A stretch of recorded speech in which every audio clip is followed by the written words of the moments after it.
We are now 7 games into the Luka Doncic era in LA, and after getting out to a rough start, things seem to be on the right path for the Lakers and their new superstar. But Luka still doesn't look quite like Luka. In fact, his first 3 games with the team was statistically the worst 3-game stretch of his entire career, trailing even his first 3 games in the NBA.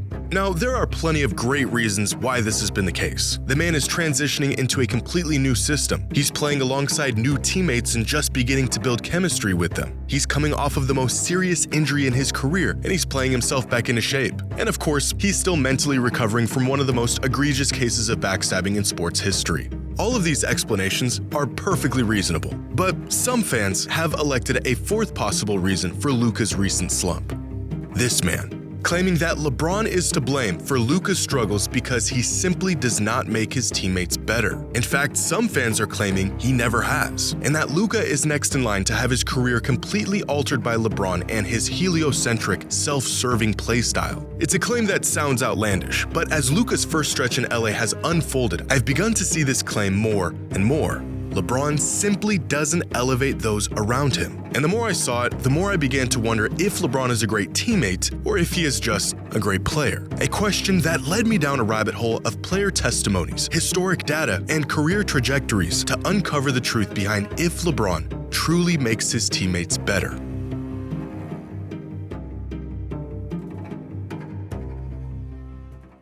Today's video is sponsored by SeatGeek. Whether you're looking for concert tickets or the best seats at the game, SeatGeek has it all. The #1 rated ticketing app with over 28 million downloads. On SeatGeek, there are more than 70,000 listed events from sports to concerts to festivals and more. For years now, I've been exclusively using SeatGeek to find the best tickets for everything, including my Blazers, where I can browse seating, search for tickets, and get the best deals. And with every ticket backed by their buyer guarantee, once I buy my ticket, I know I'm good to go. And right now, you can get 10% off any tickets by downloading the SeatGeek app and using the promo code Jimmy10. Just click the link in the description to download the app and have the code automatically added to your account to use at any time. That's promo code Jimmy10 for 10% off any tickets, only on SeatGeek.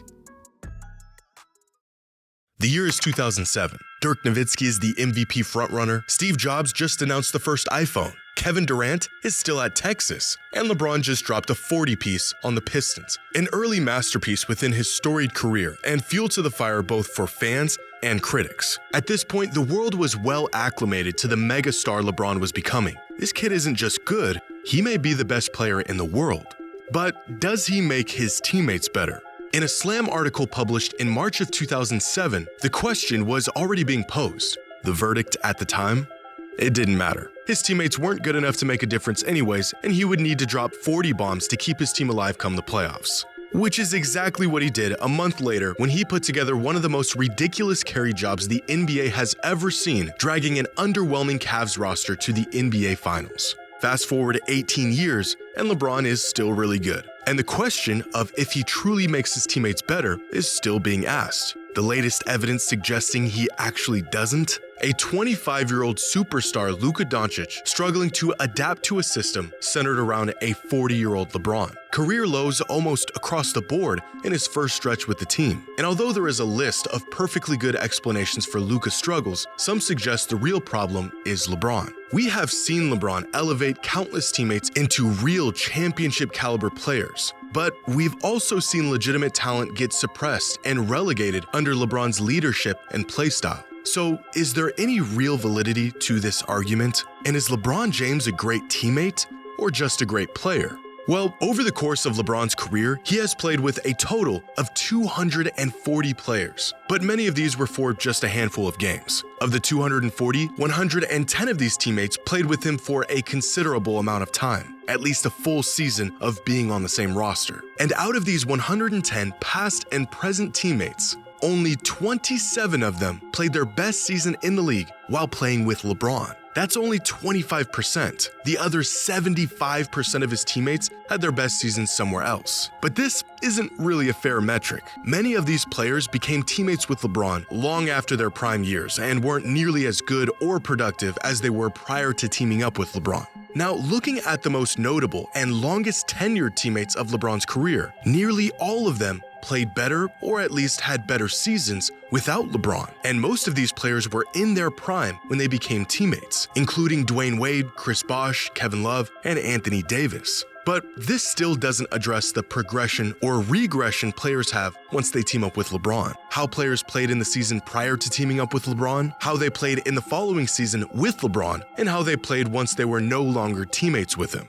So here is every player that was a teammate of LeBron's for at least a full season's worth of games. 59 players in total, ranging from Avery Bradley and Rashard Lewis to Anthony Davis and Chris Bosh. Now, of the 52 players who played at least a full season in the league before becoming teammates with LeBron, 26 of them saw an increase in their value and impact after teaming up with him. 24 had a decrease in their value and impact, and 2 of them stayed virtually the same. In other words, about half of LeBron's teammates played better, about half of them played worse, and on average, his presence was essentially a net neutral. But this is where it gets really interesting. Of the 45 players who played seasons following their time with LeBron, in cases where he left the team or they did, 34 of them saw a decrease in their value and impact once they were no longer teammates. On average, when players join LeBron, their value pretty much doesn't change. But once they are no longer teammates with LeBron, their value tends to fall off drastically. Why this happens is completely dependent on the situation and the player. It may be due to aging, readjusting to a new system, or probably the massive LeBron-sized void that is left in his departure. According to this data, overall, having LeBron as a teammate produces an overwhelmingly positive result versus not having him as a teammate. Breaking news, I know, right? But it also tells us that generally speaking, LeBron doesn't really make his teammates better. This data is far from perfect, but it tells us a lot about the impact LeBron has had and the role he has played throughout his career. Historically, LeBron has made teams better, but not often do we see players, especially established players, take leaps in their game as his teammate. Oftentimes, his sheer dominance and other players fitting around his playstyle being the driving force for his team's success, which is actually revealed within this data, because the players that tend to see the most improvement once they become teammates with LeBron are the ones that mesh well with his playstyle. 3-and-D off-ball scoring threats and shooters that space the floor and benefit from LeBron's playmaking. J.R. Smith, Mo Williams, Channing Frye, Kyle Korver, Rashard Lewis, and Shane Battier. Big men have consistently also benefited from playing with LeBron. Players like Ilgauskas, Tristan Thompson, Drew Gooden, JaVale McGee, Ben Wallace, and Timofey Mozgov have all seen a boost in their production and efficiency while playing with LeBron. Now, the players that tend to regress once they become teammates with him are usually the high-usage, ball-dominant players that are pushed into a more passive role when sharing the court with LeBron. Essentially, former first options that have to adjust to being second or at times even third options on offense, changing their touches, their rhythm, and even when and how they operate on the court. Players like Dwayne Wade, Chris Bosh, Kevin Love, Anthony Davis, Rajon Rondo, Russell Westbrook, and possibly where we might eventually find Luka Doncic. And this is the answer to the age-old question we came here to answer today. For most players, teaming up with LeBron can come with more open looks. It can mean an easier offensive assignment or a role that better suits your play style. With a playmaker as incredible as LeBron is, scoring opportunities can open up in places they never did before, in the form of lobs, skip passes, being rewarded for cutting and moving off the ball, and even being in close proximity to LeBron, granting them access to one of the sharpest minds basketball has ever seen. For the most part, it's the role players, glue guys, spot-up shooters who have benefited greatly from playing with LeBron. For these players, he does in fact make them better and more valuable on the court. As some would put it, LeBron is the ultimate floor raiser. For most of his career, you could give him 7 marginal talents and he would find a way to turn them into a 50-win title-contending team. It is a tangible quality that has ultimately been a blessing and, at times, a curse. The blessing is that regardless of who LeBron is playing with, he is the offense. The curse is that regardless of who LeBron is playing with, he's still the offense. And this floor-raising superpower seems to get neutralized the further off the floor it gets. For elite players who are accustomed to running an offense tailor-made for them and their pace and their play style, playing with LeBron is a massive adjustment. The more your game is predicated on operating with the ball in your hands, the less likely playing with LeBron is going to elevate your game. And so it ends up being the best, high-usage, high-profile, ball-dominant players that usually see a slight decline in their production and impact once they become teammates with LeBron. It's Chris Bosh and Kevin Love going from bona fide first options to hyper-efficient third options with a lighter offensive load. It's players like Anthony Davis and Dwayne Wade going from offensive engines to pieces in what inevitably becomes LeBron's offense. In 2018, Kevin Pelton of ESPN used the Shaney projection system to find out if LeBron made his teammates better. And after analyzing 25 different teammates of LeBron from 2014 to 2018, the numbers indicated that only 9 of them met or exceeded their projected impact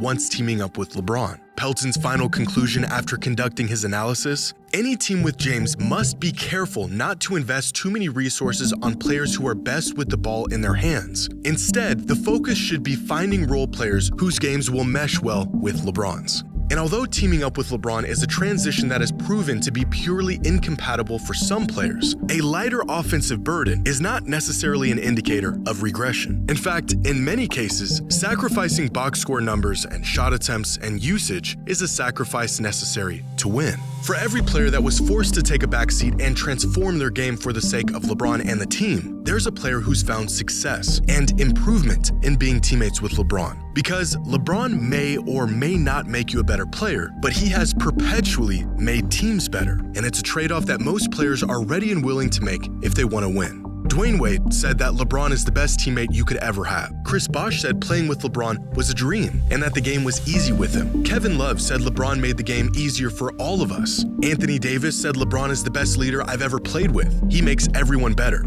And this is the resounding sentiment of most players that have played with LeBron. He is the best player in the world and an even better teammate. LeBron put me in a position to succeed. He's a great teammate. He's a great teammate. He made the game easier for all of us. LeBron is the ultimate teammate. LeBron makes the right play every time. He is an incredible teammate.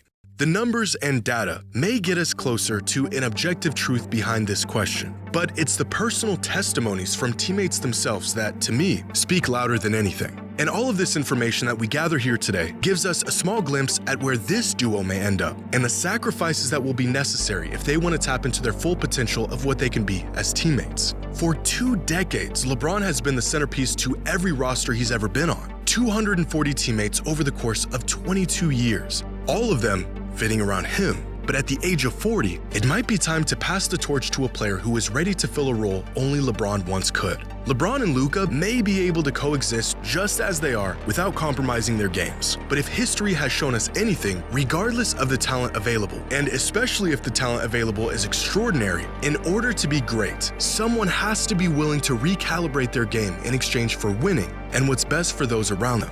A sacrifice that many great players have made for LeBron, and one that he may soon have to make for his teammate.